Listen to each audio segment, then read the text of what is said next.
Hello and welcome back to our YouTube channel. मेरा नाम अंकित है और आज की इस वीडियो में हम पढ़ने जा रहे हैं क्वाड्रेटिक इक्वेशंस के बारे में।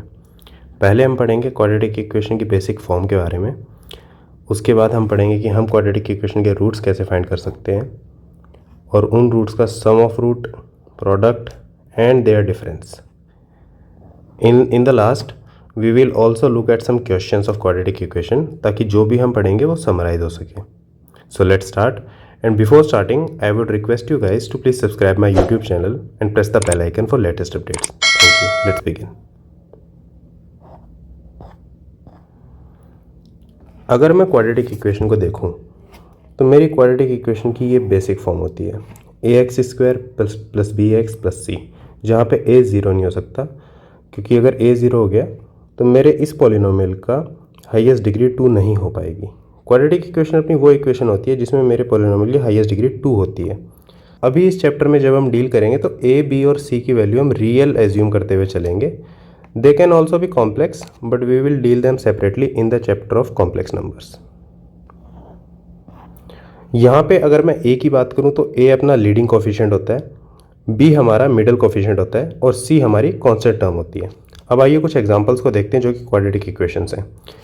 जैसे 2x² plus 5x plus 6, this seems to be a valid quadratic equation, क्योंकि इसमें हमारा a, b और c तीनों रियल है, अपने पॉलिनोमियल की हाईएस्ट डिग्री 2 है। अब आइए हम अपने सेकंड एग्जांपल को देखते हैं। ये equation x² plus 2x plus 6 equal to x into x minus 1, ये आप बताइए क्वाड्रेटिक इक्वेशन होगी या नहीं।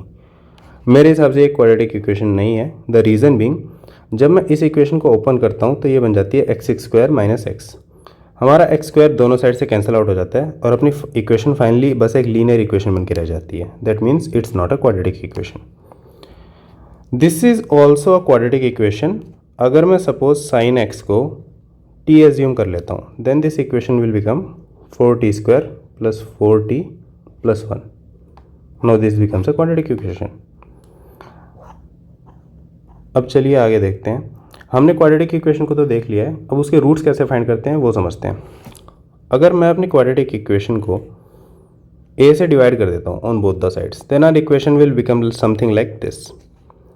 अब इस इक्वेशन में अगर मैं इन दोनों टर्म्स के साथ एक होल स्क्वायर बनाना चाहता हूँ तो उसके लिए मैंने यहाँ पे b² बाय 4a² को ऐड और सब्ट्रैक्ट दोनों कर दिया है। अगर मैं ऐड वाले पार्ट को यहाँ रखता हूँ plus c/a minus b² by 4a², this term can easily be written as this, क्योंकि अगर मैं अपने इस होल स्क्वायर को ओपन करता हूँ तो फाइनली मैं दोबारा इसी टर्म में पहुँच जाऊँगा। So x plus b by 2a का whole square minus b² minus 4ac upon 4a²। मैंने कुछ नहीं किया, यहाँ पे बस a को डिनोमिनेटर में मल्टीप्लाई डिवाइड कर दिया, न्यूमरेटर और डिनोमिनेटर में। सो मेरी इक्वेशन फाइनली कुछ इस टाइप की बन जाती है। अगर मैं इस टर्म को अपोजिट साइड ले जाऊँ then I can easily write my x as minus b by 2a plus minus under square b² minus 4ac by 4a²। ये सॉल्यूशन आपने अपनी जूनियर क्लासेस में भी पढ़ा होगा। So this is basically x equal to minus b plus minus this whole term that is written here can be written as d। d is our discriminant, जैसा कि मैंने यहाँ पे मेंशन किया हुआ है, d is our discriminant. So हमारे solution finally हो जाता है x equal to minus b plus minus under root d by 2a, जहाँ पे d जो हमारा डिस्क्रिमिनेंट है वो इस वैल्यू को रिप्रेजेंट करता है। इस d के ऊपर डिपेंड करते हुए हमारे क्वाड्रेटिक इक्वेशन के रूट्स अलग अलग टाइप्स के हो सकते हैं। अगर d पॉजिटिव है तो हमारे इक्वेशन के रूट्स रियल और डिस्टिंक्ट वैल्यू के होंगे।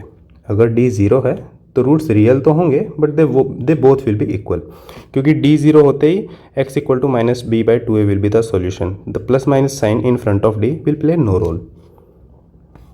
और अगर d नेगेटिव है तो complex pair of root exist करेंगे, इनको हम बाद में पढ़ेंगे। सो ये हमारी क्वाड्रेटिक इक्वेशन का सॉल्यूशन हो गया। इस सॉल्यूशन को हम श्रीधराचार्य मेथड के नाम से भी जानते हैं। श्रीधराचार्य मेथड हर कंडीशन में वैलिड रहता है। हम अपने रूट्स को, क्वाड्रेटिक इक्वेशन के रूट्स को फैक्टराइजेशन के मेथड से भी पता कर सकते हैं और श्रीधराचार्य मेथड से भी पता कर सकते हैं। अब सपोज मैंने अपनी क्वाड्रेटिक इक्वेशन के रूट्स तो पता कर लिए हैं, बट मैं उनको यूज़ करते हुए कुछ एडिशनल टर्म्स के बारे में भी पता करना चाहता हूँ, जैसे sum of roots, product of roots and difference of roots. उसके लिए यहाँ पे रिटर्न मेरी क्वाड्रेटिक इक्वेशन को मैंने कुछ इस तरीके से लिख दिया है। जब जैसे ही मैं ए को कॉमन आउट लूँगा तो मेरे कोफिशिएंट्स b/2a c/2a बन जाएंगे। अगर मैं अपनी इस इक्वेशन को देखूँ तो basically this is my equation, this is my quadratic equation जिसके रूट्स अल्फ़ा और बीटा हैं। तो इस पार्ट को मैं कुछ इस तरीके से भी लिख सकता हूँ, और अगर ये दोनों सेम चीज़ हैं तो मैं इनको इक्वेट कर रहा हूँ। So a into x square minus alpha plus beta into x plus alpha beta is going to be a into x square plus b/ax plus c/a। यहाँ से अगर मैं अलग अलग टर्म्स के कोफिशिएंट्स को कंपेयर करूँ तो एक्स स्क्वायर का कोफिशिएंट दोनों जगह 1 है, बट x का कोफिशिएंट अल्फ़ा प्लस बीटा है, that is going to be minus b/a। Alpha into beta is going to be c/a। That means मेरे सम ऑफ रूट हो जाते हैं माइनस b/a और मेरे प्रोडक्ट ऑफ रूट्स हो जाते हैं c/a। ये दो चीज़ें हमने भी पता कर ली हैं। अब एग्जांपल के तौर पे अगर मैं अपनी इस क्वाड्रेटिक इक्वेशन को देखूं तो ये क्वाड्रेटिक इक्वेशन है। सपोज इसका डी में फाइंड करता हूँ, b² minus 4ac it's zero. That means इसके रियल और इक्वल रूट्स एग्जिस्ट करेंगे। अगर मैं अपने रूट्स को देखूं तो वो हो जाएंगे -b/2 है, that is 2। Basically simply x minus 2 का होल स्क्वायर लिखा हुआ है यहाँ पे, अगर आप ऑब्जर्व कर पा रहे हैं तो मेरा रूट 2 हो जाता है। Both are equal. तो अगर मैं उनका सम ऑफ रूट फाइंड करने जाऊँगा so it's going to be 4, obviously 2 + 2 4। Product of root is 2 का स्क्वायर, दैट इज़ ऑल्सो 4। वो c/a और माइनस b/a को जब मैं यहाँ देखूँगा तो भी सेम ही एग्जिस्ट करेंगे। That means this formula are valid. अब मुझे एक क्वेश्चन दिया गया है, suppose x² minus 7x plus 6। अब मुझे इसका डिफरेंस ऑफ रूट पता करना है। तो पहला तरीका तो ये हो सकता है कि मैं इसके रूट्स पता कर लूँ और फिर मैं डायरेक्टली उनको डिफरेंशिएट कर दूँ। सॉरी, डिफरेंशिएट नहीं, मैं डायरेक्टली उनका डिफरेंस फाइंड कर लूँ।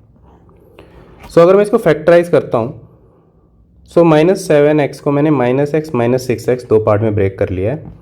अगर मैं यहाँ से x कॉमन लेता हूँ तो मेरी टर्म बन जाती है x इंटू एक्स माइनस 1। यहाँ से अगर मैं -6 कॉमन लेता हूँ तो -6 इंटू एक्स माइनस 1। दोनों में से अगर मैं x माइनस 1 कॉमन लेता हूँ तो बची हुई टर्म हो जाती है x माइनस 6। इसका मतलब मेरे दो रूट जो एग्जिस्ट कर रहे हैं वो है 1 एंड 6। अगर मैं डिफरेंस ऑफ रूट फाइंड करता हूँ तो that is 6 minus 1, that is going to be 5। ये अपना पहला तरीका हो गया। बट हम एक और तरीके को भी देख सकते हैं। अगर मैं अपने डिफरेंस ऑफ रूट्स का स्क्वायर लिखूं और अगर मैं इस होल स्क्वायर को ओपन करूं तो it's going to be α² plus β² minus 2 alpha beta. यहाँ पे मैंने अब 2 अल्फ़ा बीटा को प्लस भी कर दिया है और सब्ट्रैक्ट भी कर दिया है। तो मेरी इक्वेशन कुछ इस तरीके की बन जाएगी -4 अल्फ़ा बीटा। ये जो टर्म यहाँ पे लिखी हुई है this is alpha plus beta का होल स्क्वायर -4 अल्फ़ा बीटा। थोड़ी देर पहले हमने पढ़ा था alpha plus beta is -b/a, so it's whole square is going to be b²/a²। This is okay. Alpha into beta is c/a, so that's going to be 4 into c/a। So basically मैं देख सकता हूँ कि मेरे difference of roots का जो square है वो b² माइनस 4ac/a² के बराबर आता है। ये टर्म हमने थोड़ी देर पहले ही पढ़ी थी, हमारा डिस्क्रिमिनेंट है, इसको हम डायरेक्टली डी भी कह सकते हैं। सो अगर मैं mod of difference of roots लिखूं, mod of alpha minus beta, so it's going to be √d/a। अब एक क्वेश्चन यहाँ पे ये आ सकता है कि जब हम डायरेक्टली रूट्स फाइंड करके उनका सिंपल वे में डिफरेंस फाइंड कर सकते हैं तो हम इस फॉर्मूले को याद क्यों रखें। अब हम जब नेक्स्ट क्वेश्चन करेंगे तब आपको समझ में आ जाएगा कि ये फॉर्मूला भी कभी कभी हैंडी होता है। So let's see. नाउ इस क्वेश्चन में हमें दो क्वाड्रेटिक इक्वेशन दी हुई हैं, ax² plus bx plus c। Coefficients बस कैपिटल और स्मॉल हैं, बाकी सब सेम है। पहली इक्वेशन के रूट्स हमें अल्फ़ा और बीटा दिए हुए हैं। दूसरी इक्वेशन के रूट अल्फ़ा प्लस डेल्टा और बीटा प्लस डेल्टा दिए हुए हैं। अब हमें इन टर्म्स का रेशियो फाइंड करना है। अभी हमारा जो ट्रेडिशनल मेथड है कि पहले मैं रूट फाइंड कर लूँ और फिर मैं कुछ तरीका निकाल के इसके वैल्यू निकाल दूँ तो वो नहीं हो पाएगा। तो यहाँ पे हम डिफरेंस ऑफ रूट्स का यूज़ करेंगे। हम डिफरेंस ऑफ रूट्स का यूज़ इसलिए करेंगे क्योंकि अगर मैं अपनी पहली इक्वेशन को देखूँ तो मेरा difference of root alpha minus beta है, और अगर मैं अपनी दूसरी इक्वेशन को देखूँ तो दोनों में डेल्टा टर्म ऐड हो रही है दोनों रूट्स में। तो अगर मैं डिफरेंस निकालूंगा तो डेल्टा कैंसिल आउट हो जाएगा, तो मेरे डिफरेंस ऑफ रूट हो जाएंगे अल्फ़ा माइनस बीटा। तो बेसिकली मेरी दोनों इक्वेशंस के जो डिफरेंस ऑफ रूट्स हैं वो सेम है। और मैंने जो फॉर्मूला अभी देखा था उसके अकॉर्डिंग इक्वेशन नंबर 1 के difference of root under root D by small a हो जाएगा, that is under root of small b square minus 4ac upon a. और अगर मैं अपनी दूसरी इक्वेशन की बात करूं तो उसमें भी सेम टर्म्स हो जाएंगे, बस कोफिशिएंट्स कैपिटल हैं। तो मैं यहाँ से देख सकता हूँ कि मेरे डिफरेंस ऑफ रूट्स तो सेम है, और अगर मैं इन दोनों को डिवाइड कर दूँ तो मैं इन दोनों को डायरेक्टली ऐसे लिख सकता हूँ।